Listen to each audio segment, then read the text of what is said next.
First of all, I'd like to thank everyone for coming out. The purpose of Unseen Hours is just to have a conversation. It's not a seminar, it's not a lecture, it's not a motivational talk at all. It's a conversation around some things we don't talk about. I know a lot of things that look amazing online, or it looks like in business, whether people are successful, the confidence, the money, it looks like everything is perfect, but there's a middle part, the confusing part, or some issues, we'll call them issues, whatever we call them, things that people go through, or hardships that they have to go through with resilience. And it's more about the conversation, just to talk about that and to make everyone else aware of the other things that other people are going through. We're at different parts of our journeys. I'm at the start, still figuring things out. We've got Dave, who's had decades of experience in business and life. And we also have our special guest, Darren, as well, who's in the mix at the moment with a business, working with big brands, come from Terrace Styles, No Back Garden, to working with Mamas and Papas, Fat Face. Some of those are just some of his clients that he has at the moment. So just having different people in different parts of their careers, if we call it that, and just having a conversation. So at any point, you can just ask questions, whatever questions they are, you can just ask. So I'll just start off by asking Dave, what did success look like for you at my age and for you now? How old are you? How old do I look? I don't know exactly how old you are, actually. 33. So 33. So what did it look like at that 30, point? When I was 33. What did success look like, and what does it look like now at your age now? Right. I'd started my business career, if you like, in terms of my own business when I was 26. So at 33, I kind of was on my way to really doing really, really well at 33. Can everyone hear us, by the way? Yeah. I think the landscape has changed a lot.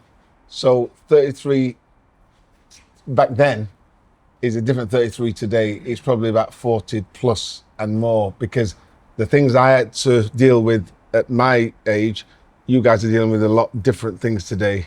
So I've just got to be clear about that. Sometimes people at my age don't understand the difficulties of your generation. And luckily I've got 4 children. They're not children, they're in the 30s. So I see what they go through. I understand it a lot more about how difficult it really is. And I read a lot, so I'm current in terms of how difficult it is today. So that's what I would say. So yeah, I don't know if I answered your question, but. So what does success look like? I said back then, whether it was money, whether it was stuff that you measured by houses, cars. For me back then, it was a secure job. I had cars, yes. I started a young family. I had a house. I had probably a couple of houses back then at that age, at 33. So that's what success looked like. But I've never judged success purely by material things.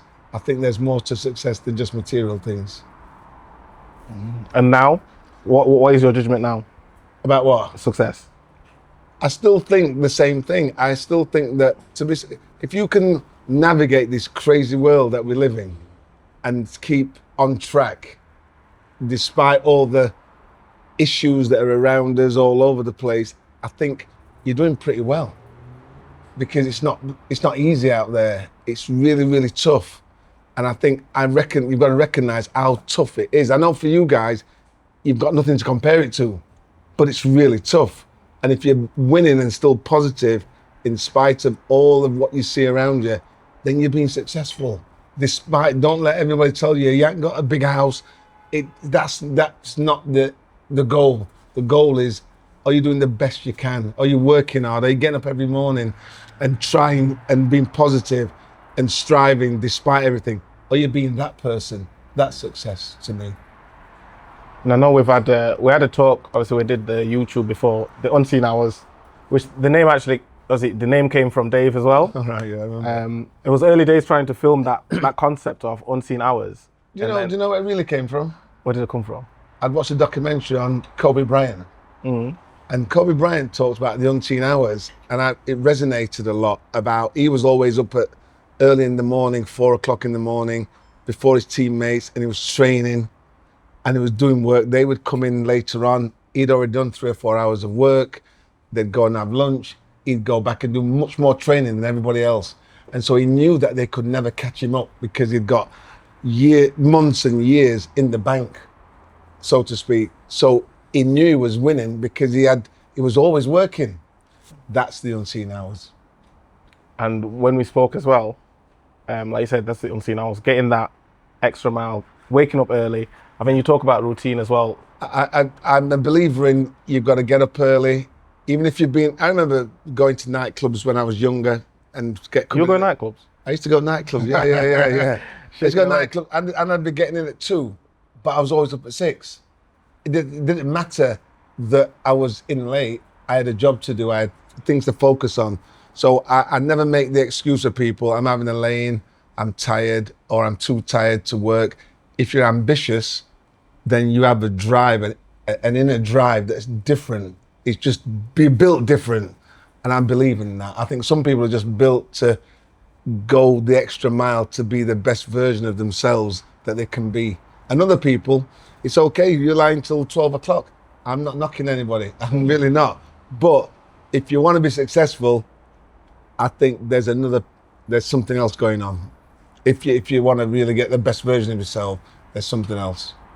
Yeah, and I know, like, there's some things that we talk about.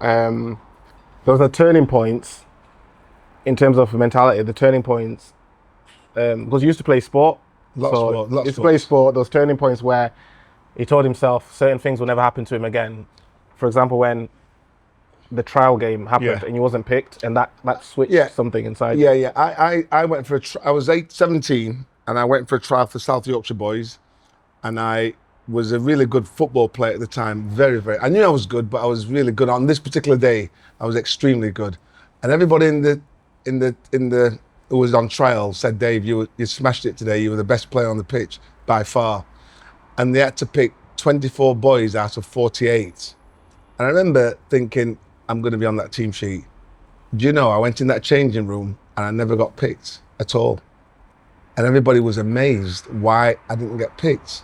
And I remember going home on the bus that day. I live at Pittsmore, Burngreave. And I remember that the trial was at Westfield School. Everyone know Westfield School?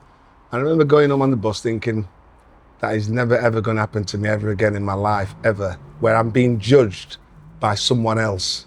And so I made a decision that day that I'm going to make a mark on my own terms. And that was really the turning point. I knew that if I left it to everyone else, some would like you, some wouldn't like you.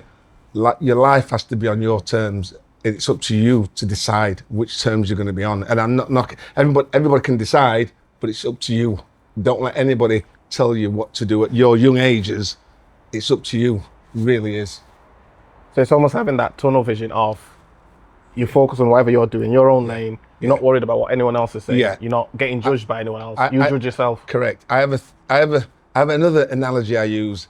You're in a running race and there's 8 lanes, and I always place myself in lane 4. Lane 4 is my lane, and when I'm running down that track, I don't look to the left at lane 1, 2, and 3, and I don't look to the right at 5, 6, and 7. It's my lane, and I'm on my journey. And that's the top and bottom of my life. I never care what other people have got, what they're wearing, what holidays they go on. I have zero interest. I'm interested in my lane and the best that I can do. That's it. And I've been like that for a long, long time, many, many years. And also with that turning point as well, this is a conversation we've had, that turning point as well. There was a time where, was it one of your first jobs where it was sales? Yeah, sales. And you was denied a car because you've never given a car to a black man. Correct. I went to school at the Eindow School at Shire Green. I did A-levels. I didn't do as well in my A-levels. I needed a job. I looked in the newspaper. Back then, jobs were on newspapers. I went for a job and I did an interview, and I think I did okay. And he was going to give me the job. And everybody in the company had a company car. And I said, "Oh, do I get one as well?" And he said, "No." I said, "Why not?" He said, "Well, we've never employed anybody that looks like you before." Yeah. And this was in 1979. You have to remember, 1979. And I said, "Okay, I'll still take the job." And I took the job, and I used to walk around the streets of Sheffield with a big case. It was about this big, with samples of cleaning chemicals like bleachers, disinfectants, trying to sell to shops and businesses. And that's how I started in my life, to be honest with you, my commercial life at the age of, I was 19, I think I was 1979. And I used to walk around, I was really rubbish at the job, but that's how I started. I started from zero, behind the zero, behind the door. And that's how I started. And then 3 months later, they could see I was trying. I wasn't great, I was terrible, but they could see I was trying. So they gave me a car. And I had a car, an Opel, an Allegro. You guys won't know what an Allegro is. I was thinking, what's that? You won't know, you have to Google what an Allegro is, but Google it.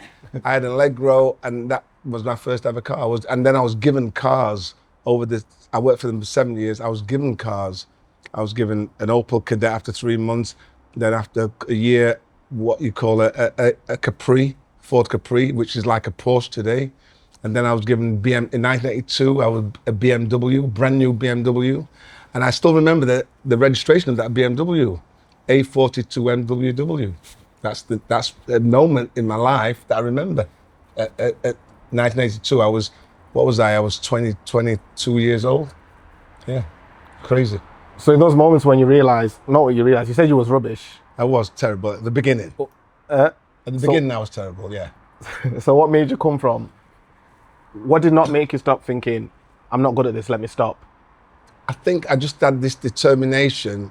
And there were times where I wanted to stop. There were times when I thought, I can't do this. But something inside makes you just carry on and just think, I've just got to keep going. And I just kept going and going and going. That's what happened. And also, you faced a lot of no's, a lot of... Oh, yeah. So I think, especially at a young age, I don't know if I call myself young still, but... I think... Am I young? Yeah, you're talking about rejection. Peter Pan. Yeah, no, especially as young people, like, because I've been at stages where, the stage where I thought, I can't do it anymore, because I had a long gap where I thought I can't do it anymore. Yeah. Everyone else is carried on and advanced. They know about cameras, they know about this. There's no way I can get back into it, because you just tell yourself that. Yeah. And with rejection as well, in early days coming back into it, there's times where I've done outreach or I've tried to contact certain people, say, I need to do a video for this, I need to do this, I need to do that. But then they'd be like, no. We'd face a lot of rejection, but how did you face that rejection? And how did you turn it around? Obviously, nobody likes rejection. I think it's a human condition to be hurt when somebody rejects you, when somebody says no to you, or they say, I'm not interested in what you've got to say or what you've got to sell or whatever. That's normal. We all don't like it. But I think you have to get used to it. You have to understand that, like I have a saying in sales, there's a saying in sales where every no means you're nearer to a yes. So you have to understand and not let that no define who you are as a person. And what's really key, I think, is having people around who understand the same kind of sense of what you're talking about. You know, I had lots of people say, why don't you pack it in, Dave? Why don't you stop? You're not getting anywhere. And I thought, there were times where I thought they're right. But then you just soldier on and you realize actually you can strategize a bit better. Maybe if I don't go over there, I'm going to get definitely no's over there. But if I go over here, there's a 1 in 3 chance I might get a no. So you start to analyze stuff internally and what's going to get you more nearer to successful, in my case, sales or opportunities. Yeah, speaking of success as well, I know you spoke about the money side of things, where you said before, you don't measure success on money. No. But at what did you always think like that? Because I know before you said there's a time when you were making money and you're spending a lot of it and you weren't saving. So what's your view and advice as well on things like money? I think I was talking to a gentleman over there earlier on, Darren. Yeah. And I was saying, I've always been somebody who's pretty much all in or all out. I've just got this personality where I'm a bit of a risk taker. I do gamble, I do take risks. So, what was the question?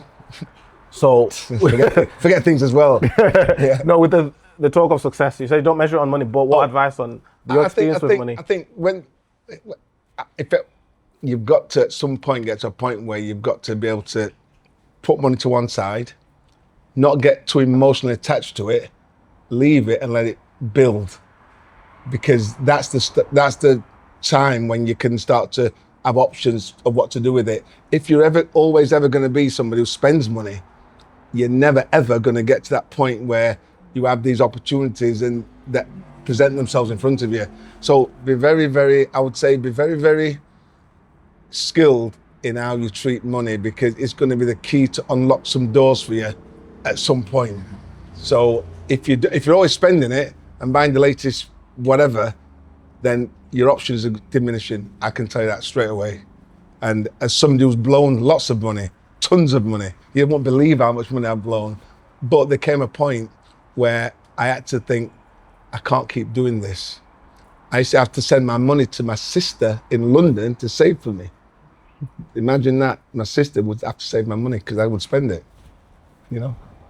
And what do you mean by emotionally attached to money? Right, so I once said to one of my sons, who I thought was a bit of a spender as a kid growing up, and I said, look, if I remember using £3,000 as the thing. I said, if I put £3,000 in your bedroom, I should be able to go away for 3 weeks and that money should still be there. Reason why, it's not yours. So you shouldn't become emotionally attached to that money because it's not yours. And so I think there has to be a point in life where money's over there and you don't touch it, it's for a reason, and you separate your emotions from that thing. Whereas money has a way of, if you give somebody £5, they'll say, yeah, I can save that. I can not touch it. But if you give somebody £50, they might say the same thing. Give them 5,000 and let's see how they start to act. And that's always the test for me. If I give you 5,000, what are you going to do? Are you going to go and spend it? Are you going to meddle all? Are you going to look at cars? Suddenly cars are you going to start looking at, what are you going to start doing? When really you should be doing nothing with it, apart from saving it, is the point. So, also with your experience, you've done decades. 40 years. 40 years. So with you having looked at everything from that time and the reading that you do of what's going on today, what would you say to the young people of how we should navigate, especially with how tough it is at the moment, and how obviously there's a lot of things, there's a lot of challenges. You face a lot of challenges. If you want to give examples of when this happened, I managed to do this to get me from this position. So looking back and looking at now, how can you say about the current? I think it's tough. I think the current situation is really, really tough. But I always try and put myself, if I was young today, and I get asked that question a lot. If I was young today, would you still be as successful, quote unquote, as you have been? And I would say yes. Because I would do things today that a lot of young people wouldn't want to do. I would sweep the streets. I would cut some of these edges. I would just do whatever. I did it. I worked at KFC. I was also a landscape gardener. So I mowed people's lawns and did all that stuff. So I wasn't too proud to do anything. Don't be too proud. Yeah, don't be too proud. I think what happens today a lot of the times, and I'm not trying to say what you should and shouldn't do, everybody wants to be digital. Great, I like it. Everybody wants to be online. I like it, good stuff.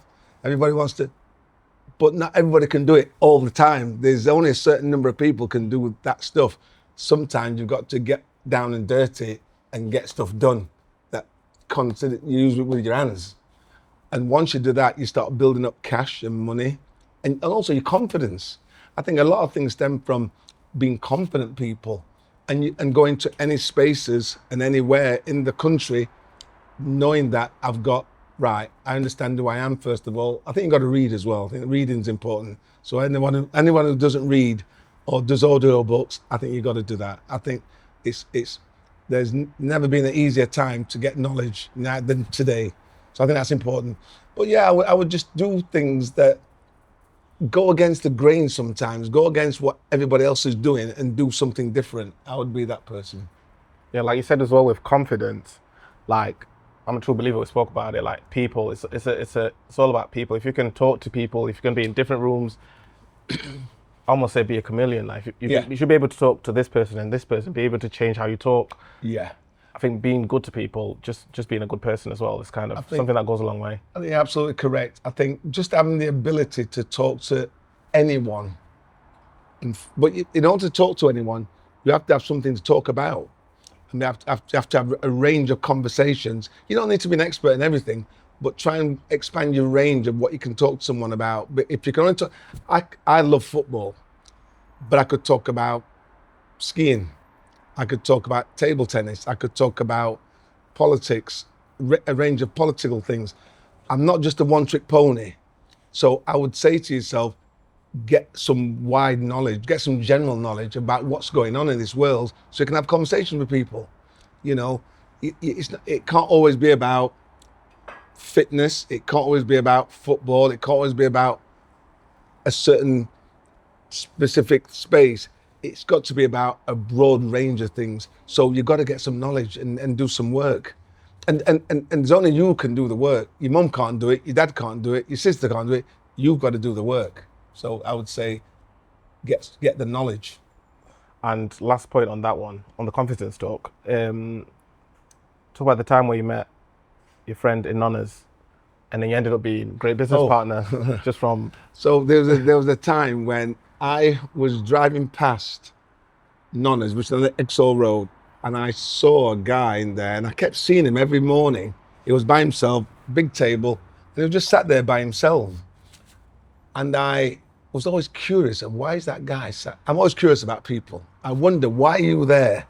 Why are you there every day? So this particular time I decided I'm going to go and talk to that guy. So I walked into Nonna's and I said, excuse me, I know you don't know who I am, but I just wonder what do you do? And he said, he asked me, are you Paul's brother? I've got a brother called Paul. I said, yeah, I am. He said, oh, sit down. So I sat down and we spent the next 2 hours having a conversation about him and his business and his life. Turns out, have you heard of Nerf? Nerf? Anybody heard of Nerf? Nerf guns? There's Nerf guns. Yeah. He's got the worldwide license for Nerf. And we became firm friends. He also, have you heard of Splash? A trampoline park called, what do you call it? Splash? Not Splash. Jump? Jump. He started that. That was his. Have you heard of Ninja Warriors? That's his, right? And we became so close, me and this guy. In lockdown, we would go walking together all the time. We'd talk about business. He would talk about business. He talks about all sorts of worldwide stuff that he's doing. And he sent me a book today. He sends me books all the time. He always say, Dave, you need to read this, you need to read that. He's becoming a real inspiration to me. But it's because I went and talked to him. Imagine I didn't go and speak to him, then my life wouldn't be as enriched today as it is. And there's a million things. I go on holiday with him, and I know all his kids, and he comes to my house, but it's because I dared to go and say, what does that guy do? And that's just crazy stuff. So there's lots more I could talk about him, but I don't want to talk about him. But he's just an inspirational guy, and he inspires me every day. And he sent me a book today. At home, he sent me a book, and it basically said, keep on pushing. And I thought, that's today before I came out. He doesn't know I'm doing this, but he always says, keep on pushing. You need somebody in your life who can encourage you to keep pushing. And I'm very fortunate that I picked the right people. I have a lot of people surrounding me who give me that kind of boost every single day. Will you ever retire fully? No. Why? Why? What does retirement? I met a guy once who was a very wealthy guy, and he was working on a building, and I said to him, his name's Simon. I said, Simon, why don't you retire? And he said to me, Dave, there's only so many times you can jump in the pool.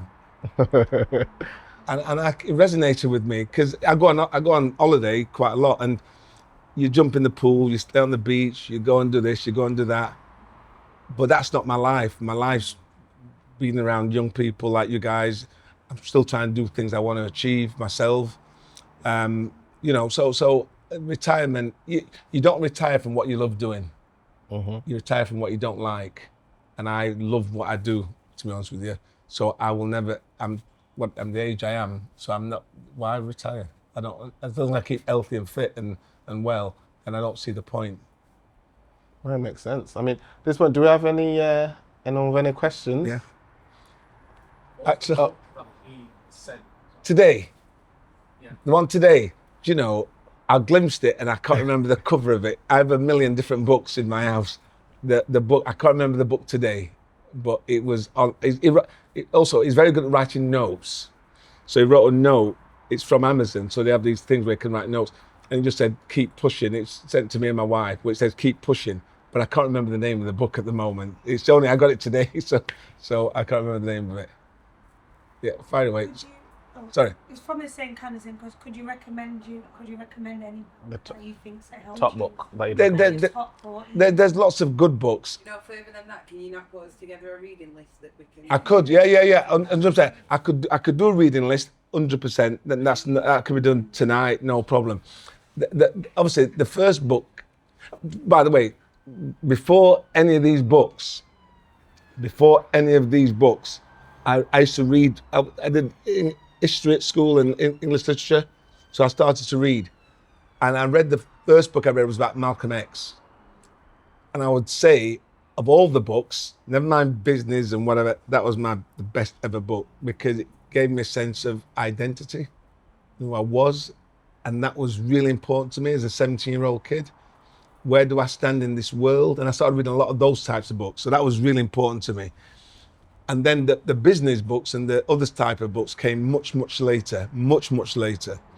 So the other books were, obviously, Rich Dad Poor Dad was a book. There's a book my dad, my dad, I didn't know this, but even way before Rich Dad Poor Dad, in the 30s, there's a guy, he wrote a book called How to Win Friends and Influence People. That is probably the best book to start with, yeah? And so that's about how to communicate with people. There's another book called The Richest Man in Babylon. I remember that book is a phenomenal book. It talks about the ancient ways of how people communicated and got on with people. So there's that book I would recommend. There's a ton of other books like How to Die with Nothing. How to Die with Nothing. That is a great book. The story of that one is, there was once a woman and she was a secretary in a firm, and she used to do stocks and shares, and she ended up with, I don't know, £5 million, but she died. And somebody said, what a great woman, she died with £5 million and she distributed it to everybody after she died. And this author said, no, I don't agree with you. I think if you're doing things, why not distribute it while you're alive? And watch the good works, what you do while you're alive. And so he said, the aim of life is to die with zero. And I agree with him. I totally agree with that. You should aim because you can't we came with nothing. All of us came with zero, and all of us are going to die with zero. So your real job is to, what can I do and make an impact with my family, with my friends, with my community? That should be the aim of everyone. It's, that's the legacy that you want to leave after you've gone. That what did he do? And I think that's really important. And it's important to me. So it's not the money. I want in 100 years' time, someone to say, you know what? There was a guy, his name, don't know him that well, but I'd heard about him. His name was Dave Campbell. He did this, he did this, he did this. And that's all. That's what's important to me.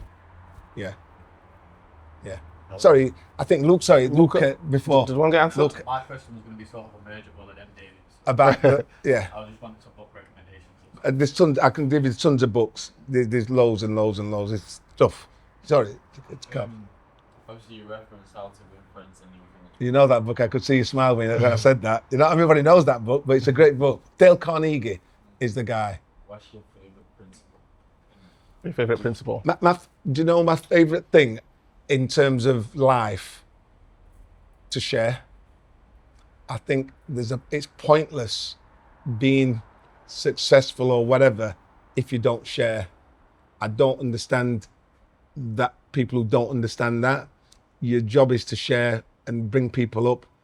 There's a great another thing where there's a guy on a wall, and there's a wall there, and the guy's lifted his hand up, another one lifted his hand there, and he ain't heavy. He's my brother. You're lifting someone up all the time. That's the job. That's our job. That's what you're supposed to do. I don't understand people who don't do that. It doesn't make sense to me. I never get it. I'm not friends with people like that. The job is to make sure you always go back and lift someone up. Yeah. So that's my favorite thing. Sorry. Oh, Mario. No, it's because we were talking about lots. 50 Cent was so hard on. Sorry? 50 Cent's got a good book. Oh, is he? 50 Cent. What's his book then? I like 50 Cent. So, who's so smart, also hard. Yeah, I like something about him I do like actually. Yeah. Okay. Anybody else? When you said, yeah, Sorry, Darren. Go for it, it's fine. yeah, when you said you were shit at sales, Oh yeah. so Sorry. what were some of the things that you did to get good? Did you just brute force it, or did you set up metrics that you could? No, metrics. I didn't understand what that were. Didn't know anything about metrics. I just kept going and learning how to shape, craft my language, and different people. You understand different things. I understood. Don't forget, I was a sales guy who went out and met people. So there's a time in London. I met guys in London who were super rich, and I knew I'm from the north up here. They're in London, and they ran a fish market, and they had Lamborghinis and all sorts of things. And my dress for work was, I used to wear suits, but I knew they wouldn't like me if I wore a suit to see them, because they were East End London boys, and I used to take my jacket off in the car and present myself different to them, because I knew I could get on with them better if I was just a normal guy. You with me? So you've got to be able to be a chameleon in some ways. You've got to be adaptable to who you're presenting yourself to. You've got to think, well, where am I going today? What am I doing? So I always dressed pretty neutral back then. I was always quite neutral in how I appeared, because you're trying to get something from them. You don't want to be judged off I don't. You always judge to a certain extent, but I didn't wear watches. I don't wear watches. I have one watch, but I don't really wear watches. I didn't want to be seen as flash. I used to hide my car around the corner. The crazy stuff. No, I used to hide my car. I probably still do that today. I don't like people seeing me and judging me when they don't know me, because I've got X, Y, Z. So I would hide my cars. Always had two.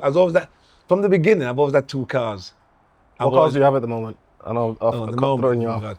I have a Range Rover and a Bentley, but I've always had that Bentley. You know why I've got a Bentley? For real?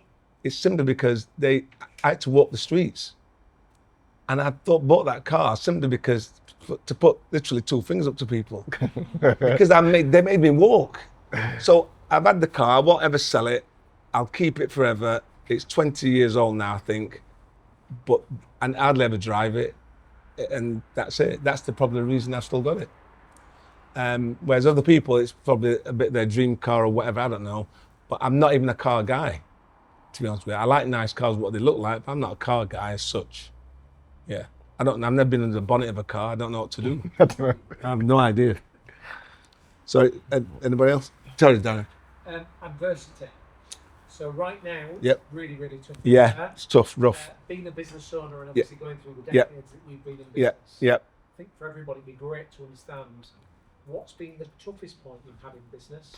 What's been the point where you've thought, "Why am I doing this?" Yeah, right. Good, And great. How did you deal with it? Great questions, actually. I could tell you're a consultant or whatever. Because I think I've had people leave me that I thought would never leave me in business, and it hurt. Very painful. So I remember once I went on holiday for 3 weeks. The business was set, everything's set. I left everything in order. I had a guy work for me, good guy, great sales guy. I came back to Heathrow Airport after 3 weeks, phoned the office, and I said, "How's things gone?" She said, and my secretary at the time said, "They haven't." The guy left the day you left. He put his company car outside and he walked away and said to a business, same as what I was doing. So I've had all that. I've been there. I'll tell you how I recovered. I was really mad at the time, upset. I went to see a solicitor about suing him and this, that, and the other. I was going to go to his house and do all that stuff.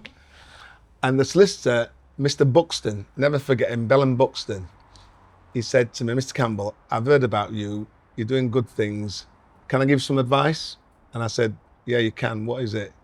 He said, focus on yourself and get on and be the best version of yourself you can be. And that's it. I never looked back from there. I just carried on, forgot what was behind me and just marched forward. That was one. There's been lots of others, but that was definitely one. What were the others? Oh God, there's loads. Yeah, just people testing you all the time. Has there been a particular point in your life or in your career where you've kind of thought, I can't do this anymore? No, I wouldn't say that. I wouldn't say that because I'm someone who learned. I take a lot of rest. I take time out, and I go and sit on a beach somewhere by myself, and I read mainly, and I just recharge my batteries, and then I go again. So I'm always. Everybody around me knows that it's time for him to go. Right, so I take off. They allow me the space to be me, and I think what's really important, you need people around you, your partner, your boyfriend, girlfriend, whatever, who understand you, and I've been fortunate that I've had that, and they understand that it's time for him to go and do whatever he's got to do. So that's important. So yeah. And just carrying on the back of that, how important is it the people around you to your success? I think the people that you grow up with, that's number one. even if it's friends. I think your hunger and your drive is number one. Sorry, but I think having a supportive base is. I'll give you an example. Most of the people who work for me now, I used to have 50 staff, 50 full-time staff for 20, 30 years. I got tired of having 50 staff. I've probably now got about 10, and they've always got my back. So I've not been to work for about 15 years. 15? To go into the office. I've not been to the office for about 15 years because I think, well, they can do it. I supervise everything and I sign all the checks and whatever, but I got tired of going in to an office. So this was before lockdown. That lockdown said work from home.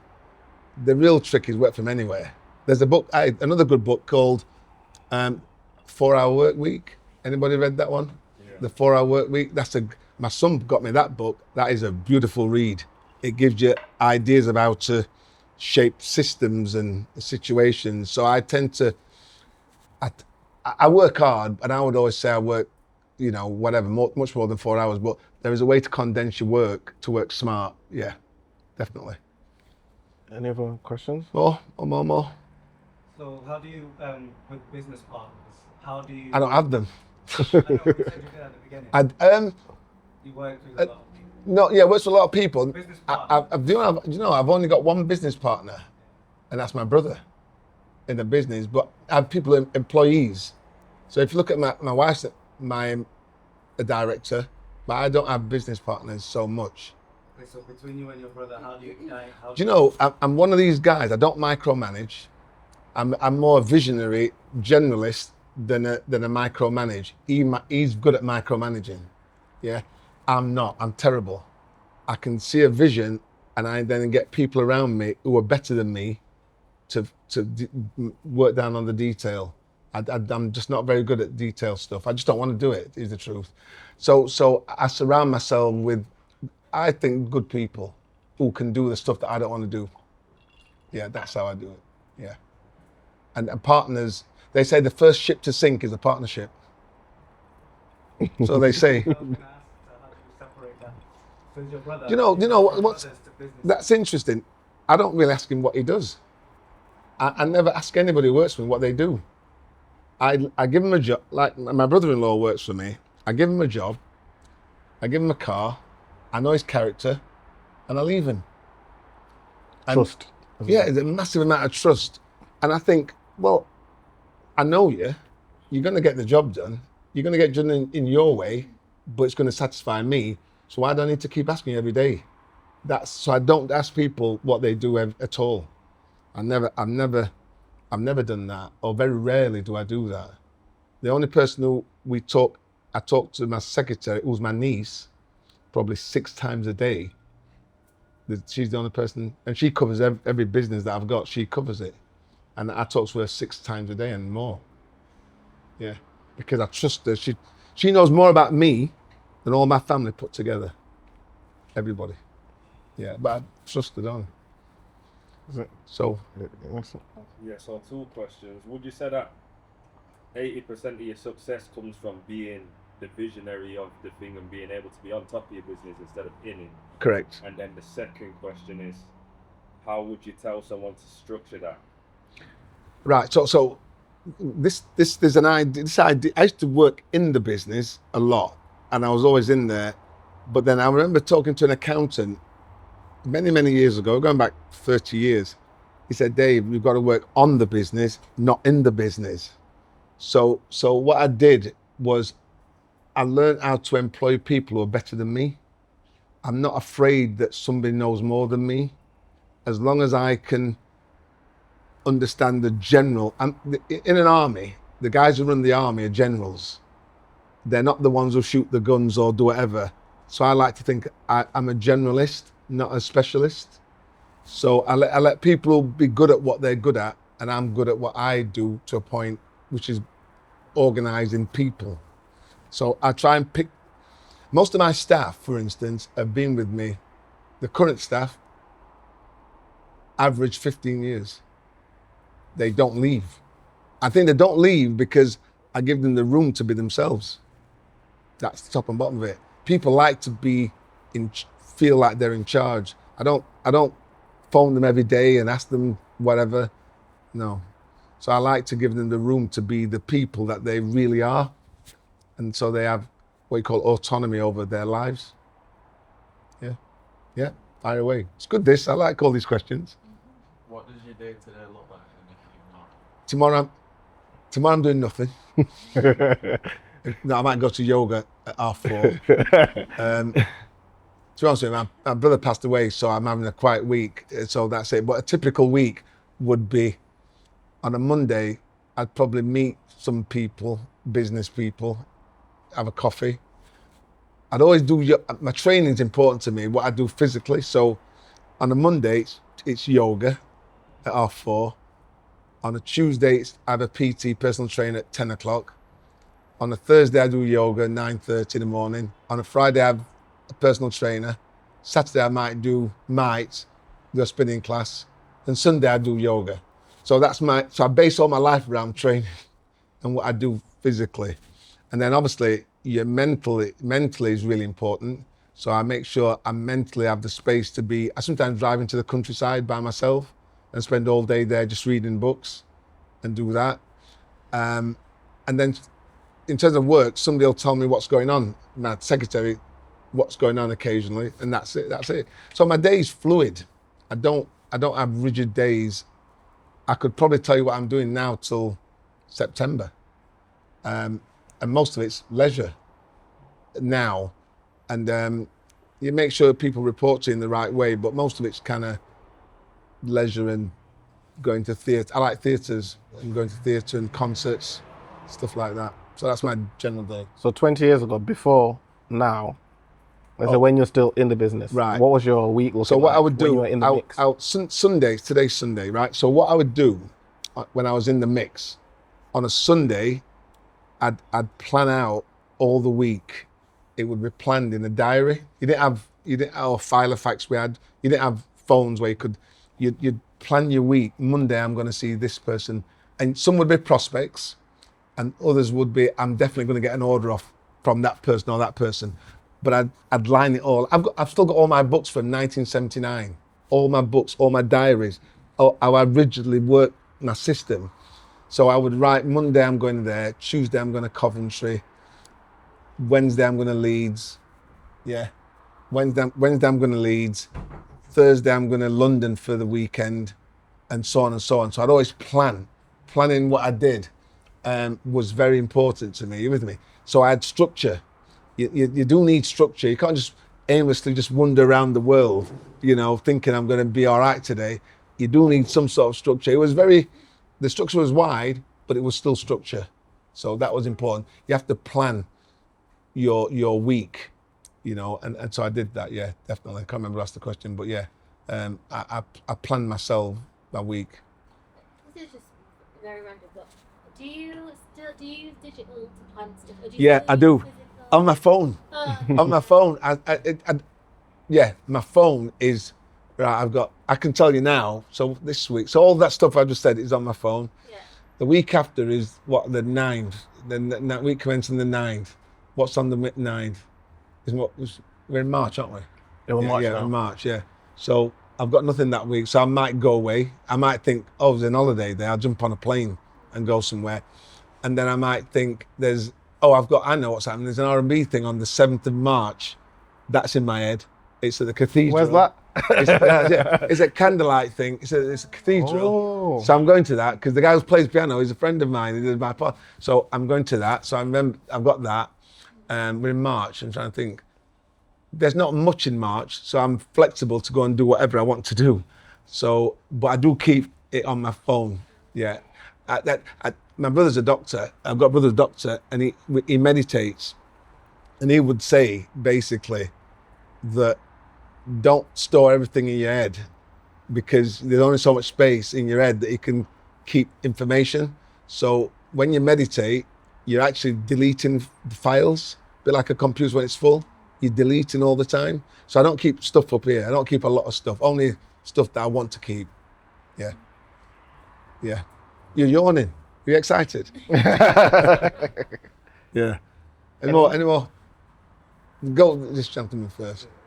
So tonight you're kind of like on this sharing chapter, like when you're in the corner, like from 26 when you start your business. Do you know? What was the best habit? Do you know? I've always shared. I've always, like for instance, my car. I've always given it people to drive. Yeah, no, seriously. I'm the only person I know who gives a Bentley for people to go and drive around in. Yeah, no, seriously. How many people? No, if you wanted it, if you're responsible, you're going somewhere sensible. I thought, yeah, you can have it. Yeah, why not? I'm not too proud to say you can't have this.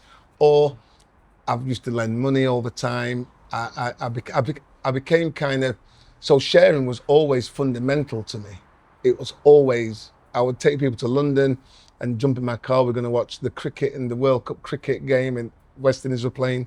I would always do stuff like that. It's never ever left me. It's fundamental to everything. Everything. I don't like people who are selfish. You've got to share because people don't realize this. It's kind of cosmic or cosmic, I think the word is. If you give, do you know you get back much more in different ways? But if you don't give, don't ever be surprised when you don't get anything, because it doesn't work like that. The universe doesn't work like that.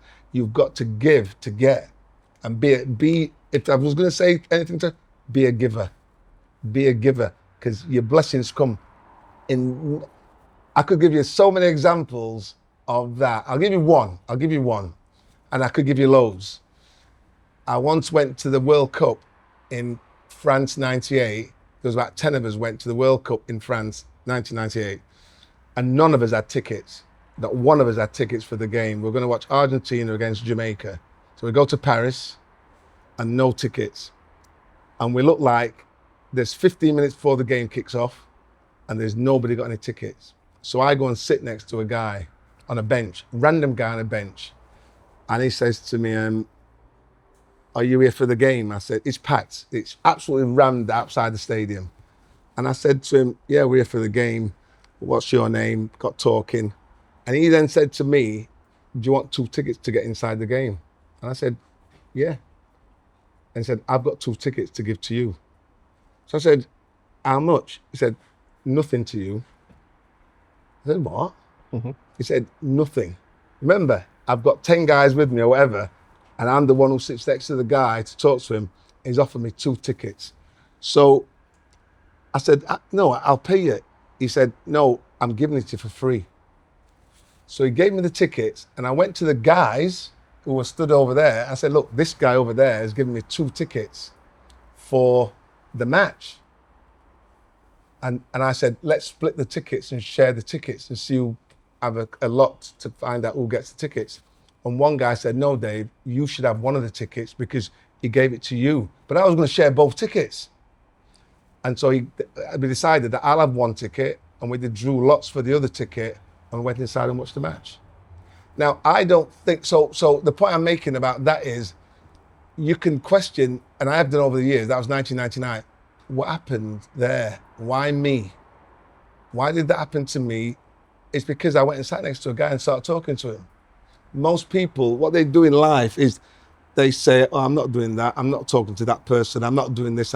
And your opportunities are right in front of you half the time, but you don't want to go and, it feels embarrassing maybe to go and say something.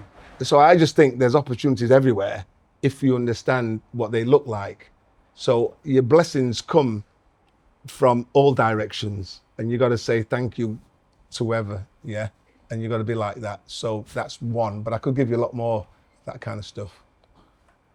Room for one more question for Dave before we have a little break? And Axel? Is there anything that you do or practice that helps with your memory retention? Sorry, is there one? Anything you do or practice that helps with your memory retention? I try not to keep a lot of rubbish in my head. I try to focus on the important things, not the unimportant things. So I try to meditate regularly, and so it filters out the rubbish. I try to make sure I'm around positive people a lot of the times. So I don't like to hear people talk about people in a negative way. So I try and keep a lot of good stuff in my head. And I always believe that there's more good people in this world than not so good. So I'm an optimist, so I believe in positivity. And I believe most human beings are good people. I just believe that. Yeah, so that's the one thing. Walk around with a lot of positivity, and you attract people to you because they see the positivity from you. But so I would say that's quite important, to be honest with you. Yeah. Okay, one more. I've got a question. For me? Yeah. Okay, Yeah. go on. You spend a lot of time with Dave. Time of it, yeah. What's the most valuable lesson you take from the time you spend? What's the most valuable lesson I've learnt from Dave? It's hard to pick one, isn't it? You know what I mean? No, I don't know. It's asking you, not me. Gosh, I didn't expect that one. What's the most valuable lesson? There's been a lot. The one that I remember a lot, that works for me as well. Do you know when you spoke about the 5 a.m. club? Yeah.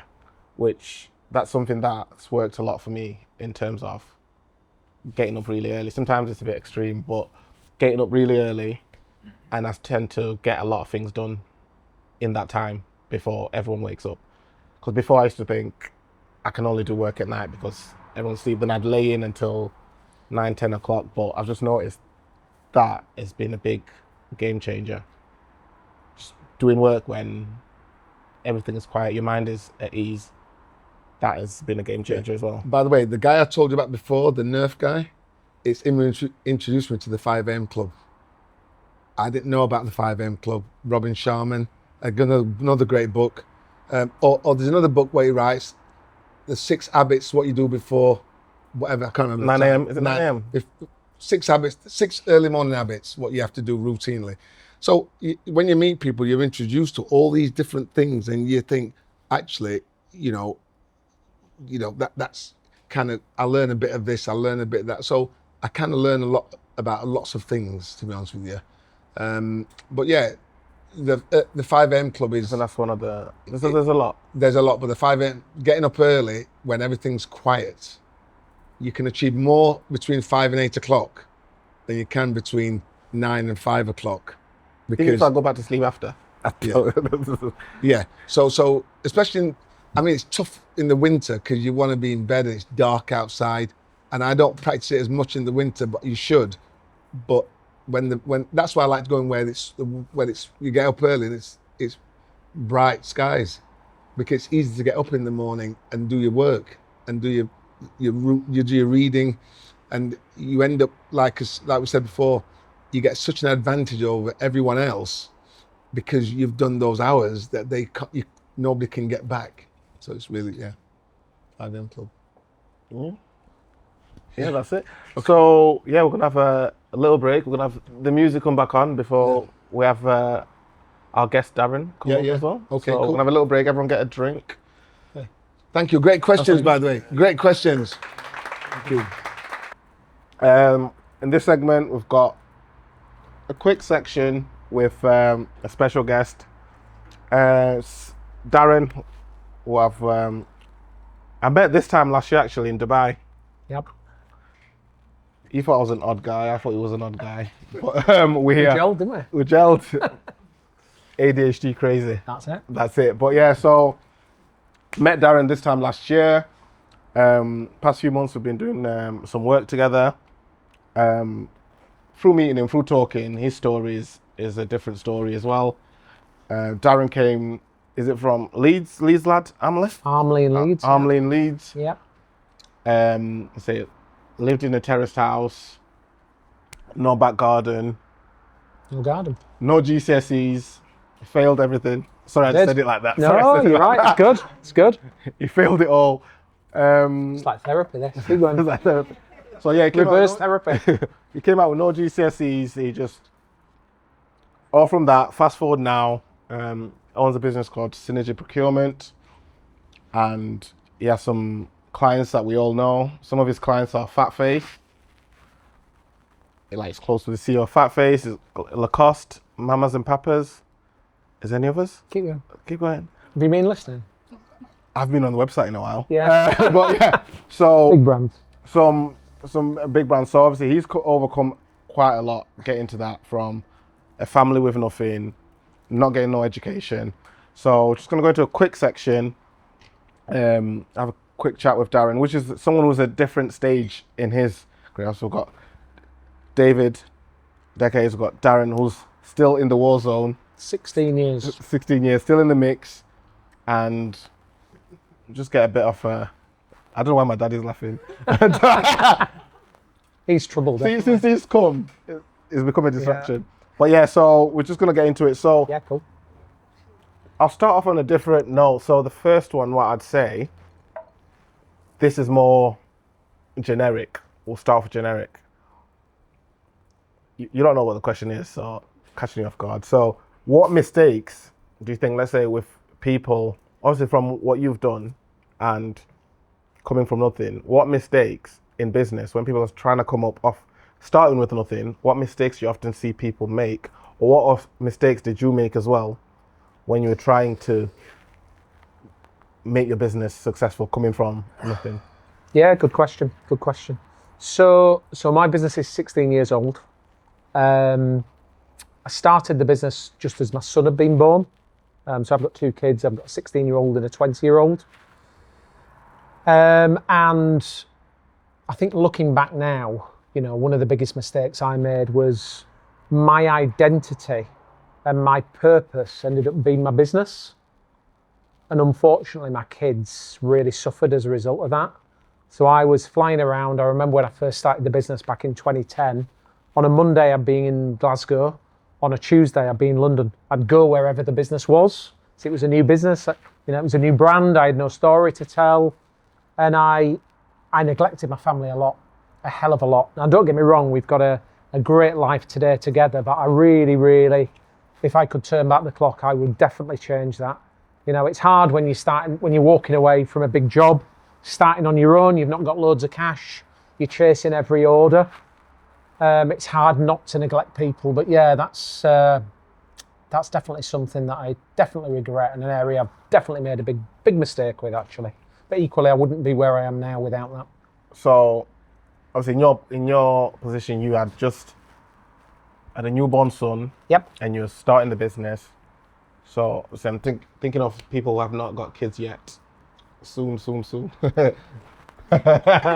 whoa. So in general, it's almost like neglecting maybe what it might be family, close family, friends. Absolutely. But how do you, I know what you're saying, like you're almost chasing every order because you've got nothing. I remember you saying in the first 2 years, how much did you take out from the business? So the first year of being in business, I extended, because you can do every 5 years, you can do an 18-month year from a company's house perspective. And I took £12,000 in the first 18 months. So I went from a job earning £72,000 a year, and I took that 12,000 over 18 months. So every penny I made, I put back in. And actually, the realization only hit actually on 2 occasions. So one was, if anyone can remember the supermarket chain Netto, I remember going to Netto doing our shopping, and I had a calculator with me going around the supermarket, and I had £12 for food that week, and I couldn't afford any nappies for my son. And I was like, shit. And then the other occasion was, I was probably 6 months into business, to some extent living the life I had before, where I was really successful, earning a lot of money, and I got a call from the bank. I got a call from Barclays from this bank manager. I've never had a call with the bank manager before, saying, Mr. Craven, can you come and have a chat? You've been constantly in your overdraft for the last 6 months, and we're getting concerned. I think we need a chat. And I'm going, shit. And I never looked at my bank balance, actually. I almost hid away from that. And thought, know what's going on. I'll sort it. So obviously that was before the business, and then you've had that time where you only took out a certain amount. You couldn't afford anything for your son. Yep. But from, so this is rewinding a bit. It's good. From coming out of school, no GCSEs, no education. Yep. Quickly sum up, how did you get to having that job initially that you left, the comfortable job of being paid 70,000 a year? How did you get that from having no education as well? I know it's not business, but... No, it's good. So I grew up in Leeds, grew up in a place called Armley in Leeds, which is mega tough, mega tough. I lived with my mum, actually. My parents divorced when I was 3. And my parents had a family bakery. And the vision was, from my dad, he wanted me to take over the business. And I saw back then he was earning £100 a week. He was working 16, 18 hours a day, having a heart attack every 3 months. And I'm thinking, this ain't for me at all. Yet my mum, bless her, my mum was quite a poorly lady. My mum had multiple sclerosis. She had 4 jobs when I was growing up. So she had the bakery. So my dad ran the business at night. So he was baking the bread during the night. My mum ran the business during the day. And on top of that, she had another 3 jobs. And that was her thing. She wanted to keep me in the house. She wanted to keep me safe, away from the trouble out on the streets. So I remember when a DVD player came out for the first time ever, I had a DVD player. When Sky TV came out, I had Sky. None of my friends did at school, but actually quite a lonely child, really, stuck in the house, not a lot of friends. And I remember it got to careers time. I was 15 at school. Because I was deemed as thick, I guess, at school, I didn't do GCSEs for a lot of the subjects. So they sat me in a room and I did like continual assessment for maths and that sort of stuff. And I remember careers day, them saying, Darren, what do you want to do? And I was like, I've no idea. And they said, what do you like to do? And I went, I love going on holiday, because I'm from a separated family. I go on loads of holidays. And they said, well, why don't you do something in travel? Now, I've always liked my appearance. And back then, British Airways was the company to fly with. I love the uniform.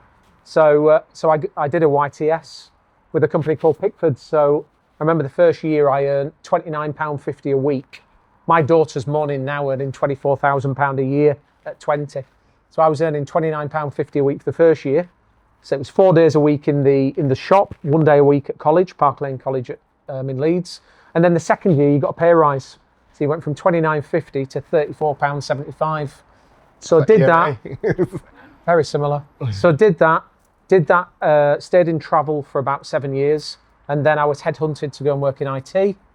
And then I was headhunted to go and work for a company in Monaco, which sounds really glam, but it wasn't. If anyone's heard of a Ponzi scheme, I was running a business, which turns out it was a Ponzi scheme. So it was like what's the guy called? Wolf of Wall Street guy. What's he called? I know his acting name. Jordan Belford. So I was part of a Ponzi scheme business. So did you know he was part of it? At the end I did. I had no idea during the time. So flying backwards and forwards to Monaco, I had no idea what was going on. So shut that business down, and I was in a position actually, listening to Dave in terms of sharing and helping people. I remember I was shutting that business down. I had about 35 staff at the time, and I called all the staff in the week before I shut the business down. And I said to them, look, things aren't looking good. The money isn't coming through from Monaco. If it gets to the stage where I think this thing's going to go south, I'm going to let you all know. And I made it my mission for the next 2 weeks to find jobs for all of those staff. So I reached out to every contact I knew, and I got jobs for all of them bar one actually. And the one person I didn't get a job for was me. And I remember going home, really mixed emotions, and my wife was like, what are we going to do? She's literally just gone on maternity leave. We've got a baby that's due. What are we going to do? And I was like, I think I need to give it a go on my own. So started Synergy, got a £10,000 bank loan. So I put £10,000 in the bank. 18 months later, drawn £12,000. That was the journey. That's what I did. So with, obviously you've gone through, I know the Ponzi scheme story, but you've gone in that story with the Ponzi scheme, you've lost all that because the money ended up not being real in a way. Absolutely. It wasn't real. Now you're having to start business. Yep. So I mean, there's a lot of young people, especially in this climate, when you start in business, not everyone can get access to capital. Yep, absolutely. Obviously, you got the 10,000 loan. Did it do everything for you that you needed it to do? No, so I couldn't afford to buy nappies, so no. It was tough. It was really, really tough. I think the thing was I was... But how do you get through that? How do you get through that? I'm going shopping, I've got £12 in my account. Yep. How do you keep past that? The hardest bit was I had a wife at home who'd just given birth. Her emotions are all over the place. And she's going, what are you doing? We've got no money. How are we going to pay the mortgage this month? We can't buy nappies. And I'm going, trust me. Trust me. Trust me, I'll sort this. Yeah, I've always been known in my network of friends and family, I'm a fixer. I fix everything for everybody.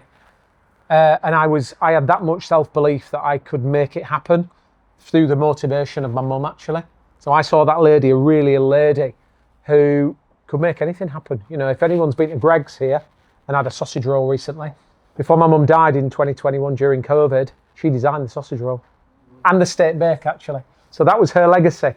So that lady, really poorly lady, paralysed down one side, blind in one eye. Jesus Christ, she knocked it out of the park every day. And I remember I used to have some really low days at work.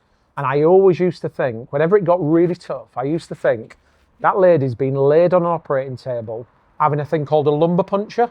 So she's had like a needle this big put into her spine with no pain relief. If she can go through that, I can get off my arse and I can get out there and I can make it happen. So that's how I got through it, my mum.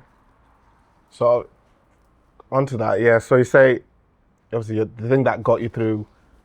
So it's almost saying anyone that does anything, it's almost having a purpose or a reason why you're doing it. Because if you don't have a reason to why you do whatever you do, you'll crumble or you quit. Or if you think, I'm just going to do this to make some money. Yep. If it doesn't work out, you think, I'm not going to do it because the money's not coming in. So obviously your mum was that for you. And also, speaking on your mum as well, she used to run, where she supplied meals for the less, which is why also you go into helping schools. Yeah, so when my mum retired, she stayed living in Armley, where I grew up, and she was obsessed with helping the next generation of kids. So they tend to, some of you might know this, you tend to grade how tough areas are by the proportion of free school meals that kids get in schools. So in Armley, it was like 85-90% free school meals. So the parents had nothing, lots of unemployed parents, lots of parents, you know, literally on minimum wage, no money at all.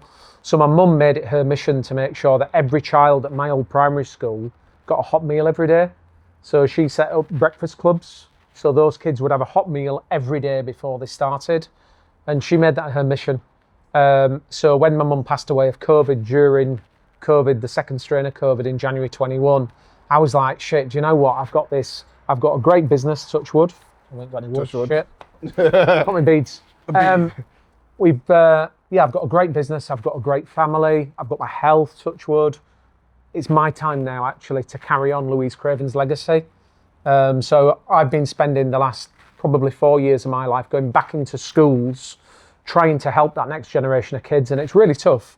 So I go into schools and I meet the principal and they're going, tell me a story. So I tell them the story and immediately go, right, we don't want someone like you in our school telling the kids that qualifications don't matter. Because look at me, I'm thick, I've got nothing, and I'm this massive success. No, but I was deemed as thick. So the principal's going, we don't want that, and I'm going, trust me, that ain't my message here.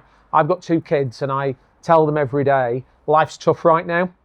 getting in front of someone for an interview is really, really tough. So you need to stand out from the competition. So qualifications are really, really important. But equally, my message is, you know, where you start doesn't have to define you. You know, I started growing up in Armley. A lot of my friends turned to crime. They had really basic jobs. I always knew that I could have more than that. And it's that self-belief that actually, if you want it enough, you can have whatever you want. I say that to my kids now. I don't care, you know, however tough things are. If you've got that absolute belief and determination in yourself, and you've got the work ethic, you know, Dave talked about, you know, being a gardener, doing all those sorts of things, you know, washing wheels of people's cars, whatever you've got to do to get by. Yeah, that's what I talk to kids about. So it's following that legacy from my mum. Yeah, so I know a lot of work that you've done with schools, investing in, even buying thousands of books that go into schools. Yeah, so I've got a friend who is an author, so he did a kids book. So we bought 5,000 books to make sure that all of these kids would have a book to take home. And it's now something we do every year. So I put about 40 grand a year into this program, and we have professionals going in and talking to kids in schools, but the real people. You know, I was saying to Dave earlier, you know, a lot of the schools I work with, PricewaterhouseCoopers send their execs in through the Prince's Trust. They go on a train up from London in the 3-piece suit. The kids don't get it. They can't relate. So I've got people who are real people who've been where they are right now, and can deliver a message, hopefully. One word in that conversation can change a lot of these kids' lives. So I love it. I absolutely love it. So on the subject of unseen hours as well, we were speaking about like some of the things that people don't see. Like I also know, if let's say last week you're in Dubai, but then something happened in the business which you thought, I won't go into detail. I don't know if you want me to go into detail. It's cool. And go into detail? Yeah. No. No names, but you can go detail. No names. Okay, no names of the business. Yeah. Basically, he had one of his biggest retainer clients. Can I mention the figure? Yeah. So one of his biggest retainer clients, his main clients, that pays business £55,000 a week. A month. I wish it was 55 grand a week. No, a month. Yeah, they pay us 55,000 a month. Yeah, a month. Yeah. And they were leaving. And that's a big hole to fill. And also being the unseen hours part is, he might be on holiday, he might be in Dubai. People might see he's on holiday, he's doing this, everything's great, but he is stressed. He is pulling his hair out. How do I fill that gap? How do I find new business? So, as well as that, 2019, he took his family on one of the biggest holidays, took him on. He couldn't really enjoy that holiday, which obviously now I know there's times where you can enjoy that holiday. The kids are in the pool, he's on the laptop. So some of the things that people don't see. I was telling you, wasn't I? That year, we, so my wife and I both only ones, and we lost both sets of parents sort of in the last 10 years, mainly around that COVID period. And we inherited some cash and we went on a big holiday to Dubai. And I remember vividly the chauffeur pulling up at home, taking us to Manchester, business class out to Dubai, this wow hotel. And every morning, you talk about the 5 o'clock club, 5 a.m. club. I wake at 4:45 every morning. I've done for a long, long time. I'm my most creative from about 5 to about 7:30. That's where I get my work done. And when we were in Dubai on that holiday, I woke up every morning at 4:45. We had a big suite in this hotel, and I used to go into the lounge area, open my machine. I'd work till 9 a.m. I'd then get the kids up, get my wife up. We'd go down for breakfast. They'd go to the pool. I'd come back to the room. I'd work for another couple of hours. I've got a photo that I showed you earlier. I can show anyone the photo. My kids are at one side of the swim-up bar with my wife in the pool. I'm at the other side next to the air conditioning unit with a double espresso, a sparkling water, and my laptop. How devastating is that? So people outside of my world are looking at it going, gee, how big time's this guy? Chauffeur in bed drinking a gin and tonic on an A380 aircraft, staying in this hotel with a butler. Actually, the reality was, I weren't present at all, but that was some of the sacrifices to get to where we are today. So, obviously that was 2019, and you mentioned the biggest mistake you made was family, loved ones, obviously in the early days of chasing what you were chasing. Yep. From that to now, do you think you've kind of, not fixed, do you think now you've got a balance? Or can you never have a balance? Do you know what? It's good question. So I got to 10 years in the business. So I got to 2020. I had a business partner didn't work at all. It was like a bad marriage, actually. So I bought him out of the business at the back end. So I bought him out the 30th of June, 2020. Stressful, wasn't it? Very stressful, very expensive, very stressful. He left the business, and I said to my wife, why don't you get involved? My wife was a head teacher, totally different to business consultancy. So she got involved with the business, and we tried to restructure things, do things differently. And it's interesting, I was, I guess, in the weeds for a long time. So I was doing the do. You know, Dave talks about strategy and being up there on the business. I was in the business every day. So actually, my business is called Synergy. Might as well have been called Darren Craven, because that's what it is. So I was killing myself 16, 18-hour days. If I wasn't there, the business stopped, hence being on a laptop in Dubai. So I appointed a managing director 2 years ago now. I had this vision, I'm not working Fridays anymore. I live on a farm in Halifax. I was joking with some of the guys earlier. If anyone's watched Clarkson's Farm, I'm doing Clarkson's Farm without Jeremy's money. That's my mantra. So when I'm not saving companies millions of pounds, I'm messing around with, I was going to say sheep, but it doesn't sound right. Cows, sheep, chickens. Check his hard drive. So I got to the stage where I had what I called farming Fridays. So every Friday I didn't work, and I just spent the day on the farm in my scruffs. And that was the dream. And I got probably 6 months in, and I'm thinking, what is this all about? And actually bringing a managing director in completely, it's my fault. You know, I'm a firm believer in when you've got your own business, everything's your fault actually, because you make the rules. And it was my fault. I brought a guy in and I gave him too much autonomy, and he changed the whole culture and the dynamics of my business to the point where one day I can't do this. So I brought that guy back in, took the guy out of the business. I got back involved, and actually I'm on a 2-year journey now. I've just appointed a company to work with me to get choices back, to get to the point where in 18 months' time I can choose to work Fridays or not. The Friday isn't a good example, but it's there as an analogy really, to be able to make decisions about the future. And it's interesting, milestones. I didn't have a problem turning 30. I didn't have a problem turning 40. Danny, the guy in the suit at the back, will tell you, he's a friend of mine. I was a nightmare turning 50. Jesus Christ, this thing rocked my world turning 50. Seemed like such a big thing, but actually... It is not going on about it. Yeah, I've not mentioned it, have I? Everyone I meet in the supermarket, I'm like, do you know I'm 50? I think I look good for 50.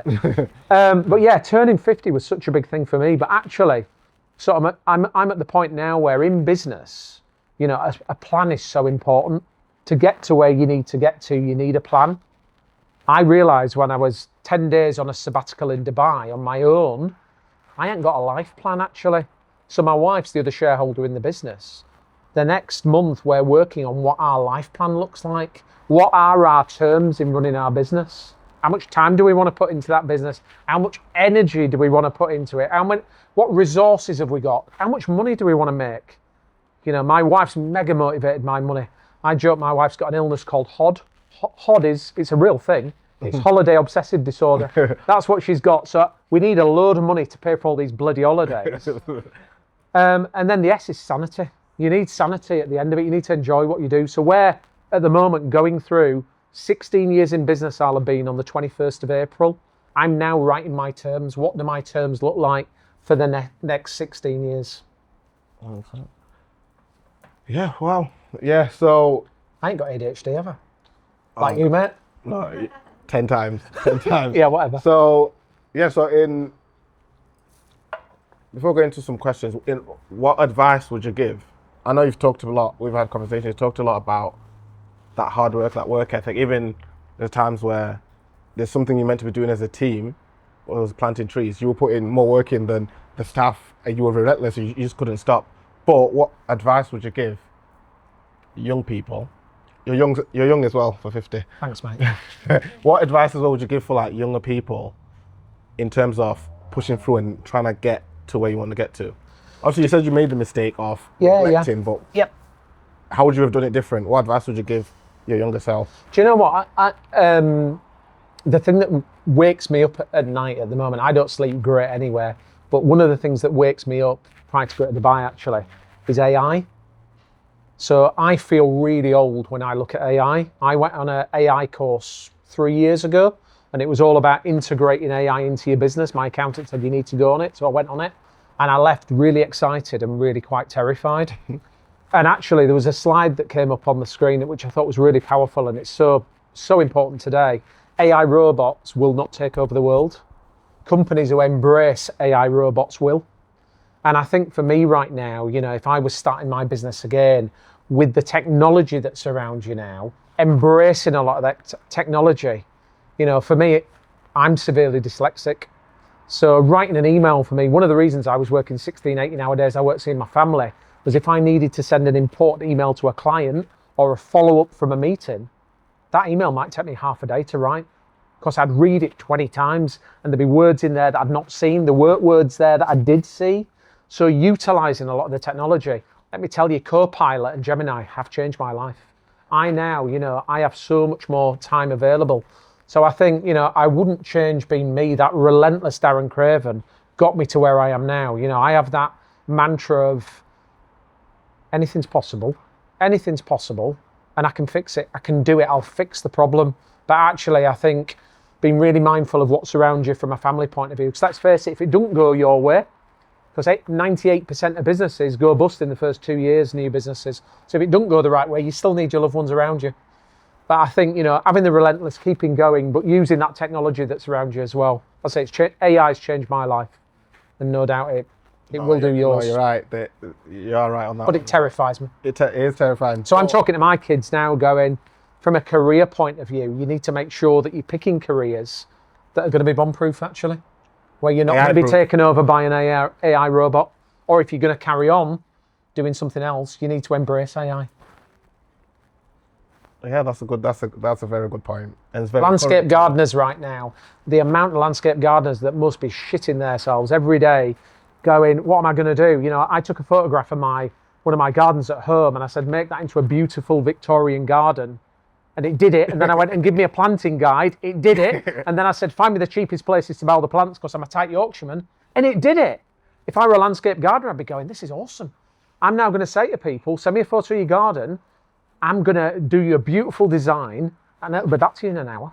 So many people don't know how to use AI. So I'd be embracing it. I'd be doing the same thing if I were a painter and decorator. I'd be saying, send me a photo of your lounge. I'll be your interior designer, and I won't charge you for it. Just give me the job to paint your walls. Yeah, it's a good AI. We didn't speak about AI, but AI is very powerful these days. And do we have any few questions for Darren and his journey and how he's overcome whatever he's overcome? Oh, sorry. Did you ever have imposter syndrome? So how did you get over it? I have imposter syndrome now, big time. So I was with a friend of mine on Friday, who 7-figure CEO, big company, been the CEO for 10 years. We talked long and hard about imposter syndrome on Friday. He still has it now. You know, I spend my life in boardrooms. You know, I've not mentioned what I do with them business consultancy. I go into businesses and I turn them around. I save them money. In 16 years, I've saved companies £19 million. They pay me 40% of what I save them. So 90 million quid is what I've saved people. I sit in big boardrooms. And the amount of times I go into a room with people and I'm like, shit, I'm not worthy. Why am I here? So I've still got imposter syndrome today, and I've had it all my working career. I wish I knew the answer to get over it. One of the things I did do when I did my sabbatical in Dubai, I sat and I did a SWOT analysis on myself, and I did lots of exercises around scoring myself. So I saw a slide at an event I went to recently, and it was score yourself out of 10. But based on what? There was no more details. So is that about you as a person? Is it about you in business? So I do things like that. You know, the old Darren, I suppose, a year ago, I'd have probably scored myself a 2. I scored myself an 8 because I'm very grateful for what I've got around me. Those things haven't happened by chance. So that's what I'm trying to do to get over imposter syndrome. But trust me, I'm sat here and I've got Dave here and I'm thinking, oh my God, I'm not worth it. He's got a Bentley, I've got an Audi. No, on a serious note, this guy is a superstar from the time I've seen him today, and I'm not worthy to be sat here today. Why you want to listen to me today is beyond me. I'm genuine with that, by the way. Genuine. No, we have spoken about that imposter syndrome. It is hard to get over. Lots of people have it. But it's about reflecting. I think it's about. No, that's all right. You go.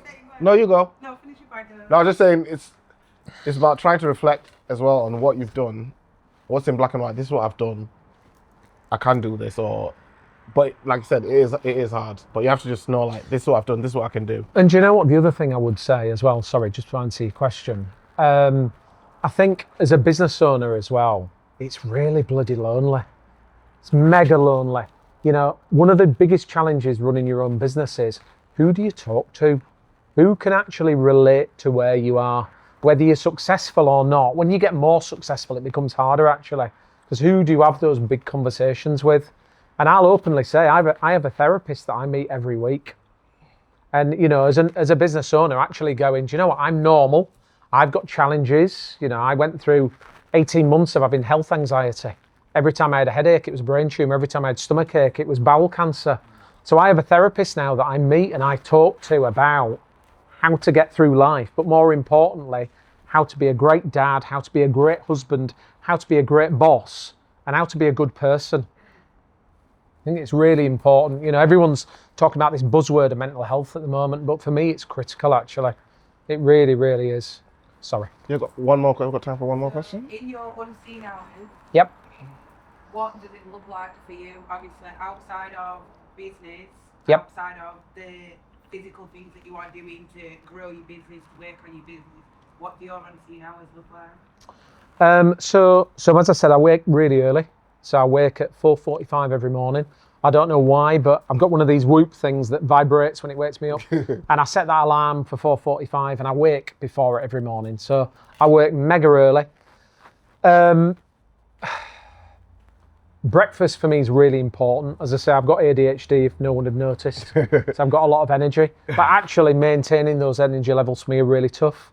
So I have a cooked breakfast every morning. So I get up early.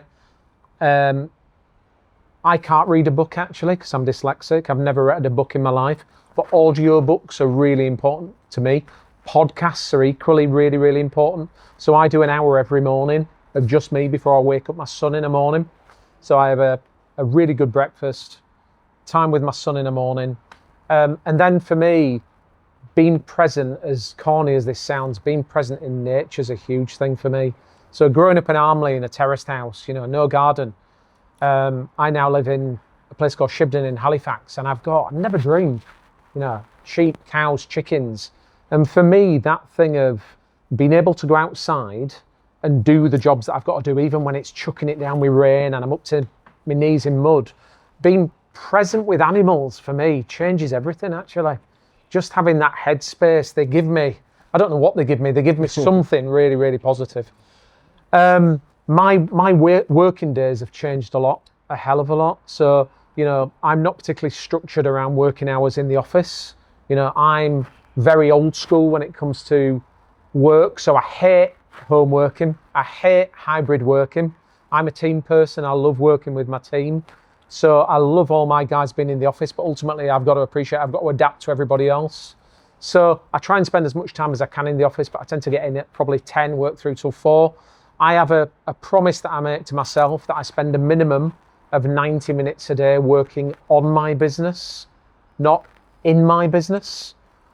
And I think in reality, you know, I try and be in a position where I leave that office by 6 o'clock every night and I leave that at the door. But actually, because I wake at 4:45 every morning, I go to bed mega early. So my wife wakes up at 10 o'clock at night. I go to bed at 8:30. But actually, again, that 8:30 till 9:30 is my catch-up time, actually. But it's my catch-up time for me, investing in me. So I'm big into baths. Recently started meditation, hence why I've got these beads. So that's what it looks like for me, if that answers your question. Yeah, it's right. You said you had a business partner for a while, and then you ended up having to find them out. What was the reason for getting a business partner? Was it like, did they approach you or did you approach them, or why did that happen? Why did it happen in the first place? We used to work together. So he just sold a business. Yeah. I just shut a business that was a Ponzi scheme down. And actually, I tried doing the business on my own for 6 months out of my back bedroom, and it was really tough. It was really lonely. And he approached me actually, and he said, "Look, I've sold the business. What are you doing?" I explained, and we were like, "Well, why don't we do something together?" And actually, in honesty, I did that because I probably didn't have enough self-belief in me at that stage, because I kind of burned myself out over 6 months. I bloody wish I'd not done. I wish I'd carried on that journey on my own. So I think the minute that you lose equity, it was 50-50, don't get me wrong, but you lose control. And I think over a 10-year period, that purpose and that whole thing that we wanted to, why we started a business, we lost that over 10 years. You lost everything today. Yep. You start the same business. If I lost everything today, would I start the same business? That's a really interesting question. Really interesting. Do you know what? I think I probably would, but I don't think I'd do it here, in this country. US potentially. Spend a lot of time on West Coast in the States, so I love it over there. I love the whole American dream thing, because that really does exist. Dubai's my second home. I spend a lot of time there. So you say from that must mean what you really love, you're really passionate. Do you know what? I love what I do. I love what I do. You know, I'm a typical tight Yorkshireman, so I get a buzz. I don't know, if my kids want a new pair of trainers, if my son wants a new pair of trainers, if I can get them 40% cheaper, I'm like, it's the best day of my life. That's what I do for my clients. So I shop for a living. I don't like shopping anymore, but I used to love shopping. So I shop for a living and I get paid for it. How cool's that? How cool's that? So that answer the question? Yeah. Yeah, so I would do, but I wouldn't do it in the UK. Dave? What's the most important lesson you've learned about business, or one of the most important lessons? Good question. So I think when things are good, so when you get to the point in your business where you've grown, you've got great cash flow, you're making great profit, you've got a great life in terms of a financial life, you can become very, very complacent very quickly. And actually taking your eye off the ball, but more importantly, taking your foot off the gas from a new business point of view has been one of my biggest mistakes, actually. So not being complacent that's my biggest lesson, sorry. Not being complacent. Not getting too comfortable. Absolutely. For me, I work best when I ain't comfortable. When times are tough, that's when I shine. Yeah. The pressure. Huh? I understand exactly what you're saying. I agree with you as well. So just to ask you what you think. Absolutely. Last one, last two? Last two. Last three. I need a wee. If you had all of the knowledge that you currently have, Yep. but you was 20 years old, Yep. how would you approach brands to show that you're an expert in your up to? 20 years old. That's tough. 15, just you. Okay. Do you know what? It's a really interesting question. I recently had a conversation with one of my CEOs actually about, so right now the world we're in, it's changed a lot. You know, the 16 years I've been in business, the thing that rocked my world was 2020. So I built a business from picking up a phone and doing cold calling. We came out of COVID, everyone's at home. So I'm ringing up, can I speak to Dave, please? He's not in. When's he next in? No idea.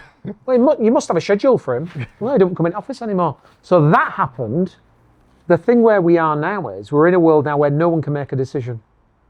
You know, 80% of businesses, the Office of National Statistics have shown that 80% of businesses in the UK are completely wrong at what they're doing. Because they're either underwater, they're not making any money, or they're just scraping by. So right now, people can't see the wood for the trees. And with me, with imposter syndrome, I had a conversation with the CEO week last Thursday, and I said to him, this is hard work. Getting new business right now is really, really hard work. I go see people, I have a great conversation. I convert 8.5 out of 10 people I go meet. So I'm pretty good at what I do. But in the last year, I've got to meet people. I have an awesome meeting. I leave, I send them a follow-up really quickly with AI, and then it goes into a black hole. And I ring up and they're like, we've got a problem, it's not a priority. Saving money is not a priority. You're only going to pay me after you've had the benefit. It's a no-brainer. And I said to him, you know, what am I doing wrong? You know, I'm looking at bringing in some new sales guys. And he went, let me tell you, Darren, he said, when you came to see me 11 years ago, the way you spoke, the passion you had, and the belief that you had in you and what you could do built an 11-year relationship for us. So do not undersell Darren Craven. So that would be my advice. If you've got a business that you want to do and you believe in it enough, but more importantly, but you believe in yourself enough, just do it. Does that answer your question? Oh, let's go. All right. Okay, last one. Last one, yeah. People want to go on. Need a drink. Balance your life, your family, your business, and your time, and your health as well. Really tough, really tough. So, like I said before, ADHD, all or nothing. So if it's something I'm really interested in, I'm like a nutcase. I am relentless. If it's something I'm not interested in, I don't put a lot into it. With that all or nothing mentality, where you're putting everything you've got into something, with ADHD, I've only just discovered, I've had ADHD since I was born. The last probably 2 years, it has been the worst it's ever been for me, my symptoms of ADHD. And with that, I've only just discovered that there's a thing called ADHD burnout. So I burn out, and actually, having time to reflect, I can see the patterns where I peak and where I start to drop. So thankfully, I've got a daughter who's got ADHD. So we are like, she's a pretty version of me, thank God. But we are so alike it's untrue. So I've got a daughter who's very, very forgiving of how I am. And thankfully, I've got a wife for 25 years who spots those issues. And I was saying to Dave earlier, before Christmas, my wife said to me, you need some time for you. And I went, I know. So I went to Dubai for 10 days on my own to get me back, to get some time back for me. So I try every day to get that balance right. It's tough, but my family's everything. They help me get some sort of work-life balance and give the right people the right support that they need. If that answers your question. Thank you. Yeah. Thank you. Thank you, Darren. Thank you. Cheers. So yeah, that rounds up our unseen hours. We can mingle for 10 minutes with some music. 10 minutes?